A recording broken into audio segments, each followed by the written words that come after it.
silence so profound it feels heavy, pressing against your eardrums with the weight of an entire ocean. The water is a murky twilight blue, filtering the sun into weak, dancing shafts of light. Suddenly, the calm is shattered, not by sound, but by pressure. A massive displacement of water hits you like a shockwave. Out of the gloom, a nightmare materializes. It is a silhouette the size of a city bus, moving with a terrifying, silent velocity. A prehistoric whale and Cetatherium is swimming lazily, unaware that its final moment has arrived. In a split second, the water turns into a chaotic froth of crimson. Jaws wide enough to swallow a human standing up, clamped down with the force of 40,000 pounds per square inch. This is not a fight, it is an execution. This is the Megalodon, the ghost of amputation, reclaiming its tax in flesh and bone. But this violence is not unique. It is the heartbeat of our planet's history. From the crushing depths of ancient oceans to the frozen wastelands of the polar north, the story of life is a brutal, beautiful saga of violent confrontation. It is a history written in the language of teeth, claws, and the desperate, gasping breath of the survivor. Today, we are going to strip away the millions of years that separate us from these monsters. We will walk in the shadow of giants who groaned under their own weight, swim with the terrors that made the ocean a slaughterhouse, and crawl through the dark with the unseen masters of the night. Why did the biggest creatures eventually fall? How did the weak outlast the strong? And what can these ancient wars teach us about our own survival today? The ocean is the womb of life, but do not mistake it for a nurturing mother. It is a battlefield that predates the first footprint on land. The seas are older than imagination, and they foster no single tyrant. There is no eternal king here, only shifting reigns of terror, where the crown is heavy, slippery, and always soaked in blood. Let us drift back to the Devonian period. The water is warm, teeming with armored life. Here we meet the Dunkleosteus. It does not have teeth, it has something far worse. It possesses self-sharpening bony plates that act like a biological guillotine. When the Dunkleosteus opens its mouth, it creates a vacuum so powerful it sucks prey in before they can even twitch a fin. Then the plates snap shut. There is no chewing, no tearing, only a mechanical, cruel slicing. It was the tank of the ancient seas, a creature built for brute force. But brute force is heavy, it requires energy, and when the seas changed, the tank stalled. Fast forward to the age of reptiles, the oceans have transformed. Now speed and agility are the currencies of power. Behold the ichthyosaurs. They look like dolphins, but they are reptiles forged in the fires of competition. They traded the ferocity of their ancestors for hydrodynamics. They are living torpedoes, mastering the art of the chase. But speed means nothing if you cannot see the ambush. Enter the mosasaur. This is the ruler of the Cretaceous waves. It is not just a predator, it is a sea dragon. With a body built for sudden, explosive acceleration and a second set of teeth in the back of its throat to ensure no prey escapes, the mosasaur ruled through agility and ambush. It was the ultimate opportunist, eating everything from turtles to other sharks. It proved that in the ocean, you don't have to be the fastest swimmer, you just have to be the smartest killer. But even dragons die. As the asteroid slammed into the Yucatan, the reign of the marine reptiles vaporized. The ocean fell silent, but evolution never leaves a vacuum for long. From the ashes of the extinction, a new terror rose. This time, it wasn't a reptile, it was a shark, Megalodon. To understand the Megalodon, you must understand the concept of surgical dominance.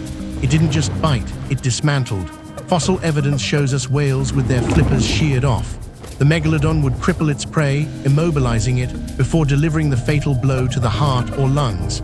It was a ghost of amputation. It terrorized the Cenozoic seas, growing to lengths of 50 feet or more. It seemed invincible. But here lies the cruel lesson of the ocean. Supremacy is context-bound. Evolution never freezes the rules. As the epochs turned, the Earth began to cool. The poles froze. The whales, the megalodon's primary food source, developed thick blubber and migrated to the cold, freezing waters of the Arctic and Antarctic to feed. The megalodon, a cold-blooded giant requiring warm waters to maintain its massive metabolism, could not follow. It was trapped in the shrinking warm belts of the equator. The king didn't die in battle, it died of hunger. It died because the world moved on, and it could not move with it. The ocean remembers every predator, from the armored Dunkleosteus to the surgical Megalodon, yet it honors none forever. The crown is always up for grabs. Are you adaptable enough to keep it, or will you, like the Megalodon, be left behind when the currents change? As the oceans cooled, the land heated up. The dinosaurs were gone, leaving a world empty and ready for new architects. The mammals, once scurrying rat-like creatures terrified of the light, began to grow. And they didn't just grow, they became colossi. But these were not conquerors in the traditional sense. They were the giants of the Cenozoic. Their story is one of magnificence, but also of a terrible burden. Imagine walking through a forest in what is now Eurasia. The ground shakes rhythmically, trees do not just sway, they snap. Looming over the canopy is the Prehistoric, a hornless rhino that stands as tall as a modern building. It is a creature that embodies survival through reach. It can eat leaves no other animal can touch. It is safe from predators simply because it is too big to be killed. But consider the cost of this safety. To be this big, you must eat constantly. Your life becomes a slave to your metabolism. And consider the vulnerability of their young. A baby Prehistoric is a snack for the predators of the time. The mother must guard her calf with a paranoia that defies description. Her enormity grants her supremacy, yet chains her to a slow, agonizing adaptation rate. She cannot hide. She cannot run fast. She can only exist, a tower of flesh and bone, hopping the trees don't run out. Across the world, in the Badlands of North America, a different drama unfolds. The Megacerops, the thunder beast, is staging a ritual of dominance. These animals look like rhinos, but are related to horses, bearing massive, Y-shaped horns on their snouts. We see two males in the heat of the rut. They are not fighting to kill, they are fighting to prove. They lower their heads, muscles rippling under thick hide, and collide. Crack. The sound echoes like a gunshot across the plains. This is ritualized dominance. It proves that power can be ceremonial. They fight for the right to breed, to pass on their genes. But this specialization, these heavy horns, this massive bulk, makes them inflexible. When the lush forests turned to dry scrub, the Megacerops could not change its diet fast enough. Its strength became its coffin. Meanwhile, in the ancient swamps of Africa, the Arsinoitherium guards the lifelines of the water. With two massive horns side by side, it looks like a mythical beast brought to life. It is a tank designed for wetland defense. It does not need to hunt, it needs to hold its ground. It stands as a bulwark against the crocodiles and creodonts, a master of defensive warfare. And let us not forget the lonely wanderer of the Australian plains, the Diprotodon, the largest marsupial to ever live, a wombat the size of a hippopotamus. It wandered vast plains in quiet defiance of a shrinking world.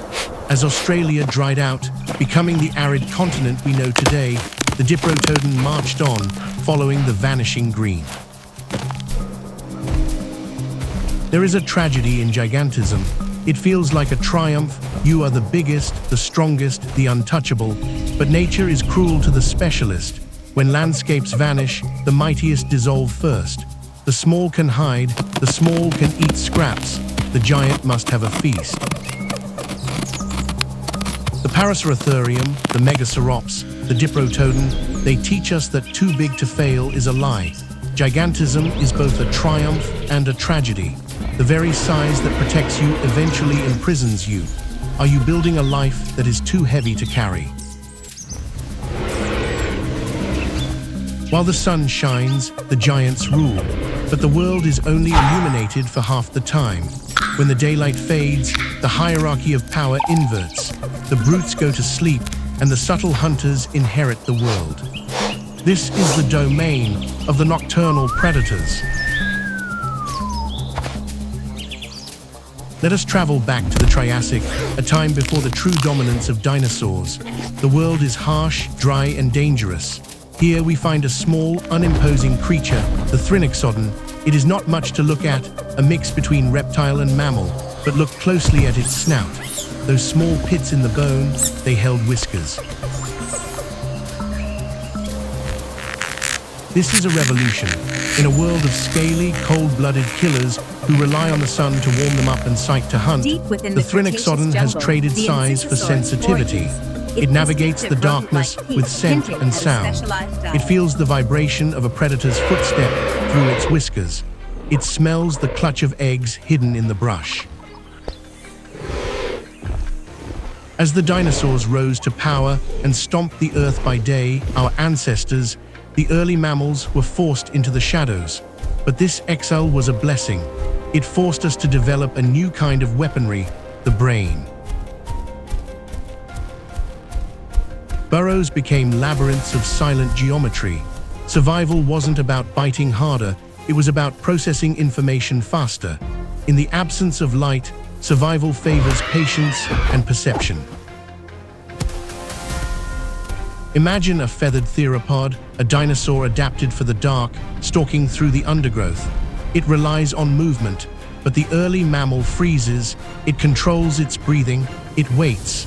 It understands that every movement is a risk, every sound a gamble. In the desert nights of the ancient world, the prowlers rely on precision rather than force. The night does not reward the strongest, it rewards the most attuned. The creature that can hear the beetles scurrying under a leaf or smell the shift in the wind is the one that eats. This evolutionary arms race in the dark created a different kind of intelligence. While the giants were investing in thicker armor and longer teeth, the nocturnal survivors were investing in better ears, sensitive noses, and complex brains to map the invisible world. We are the children of the night. Our lineage survived because we learned to master the unseen. We learned that sometimes the best way to win a fight is to never be seen at all. In your own life, are you trying to force your way through the day, or are you using the subtle, quiet power of awareness to navigate the dark? Finally, we move to the most unforgiving arena of all, the bottom of the world and the top, the frozen north during the Cretaceous period. Many people think of dinosaurs living in steaming jungles, but in the far north, in what is now Alaska, dinosaurs faced a challenge that would break the weak: the polar night, months of total darkness, bitter cold, snow. Here, life becomes a ritual. The chaos of the tropics is replaced by the discipline of endurance. Picture a herd of hadrosaurs, duck-billed dinosaurs. In the summer, they gorged themselves on the lush polar vegetation. But now, the sun has set for the last time this year. The temperature plummets. They cannot migrate. The distance is too great. So they form a breathing fortress against the frost. They huddle together, sharing body heat. This is not just instinct.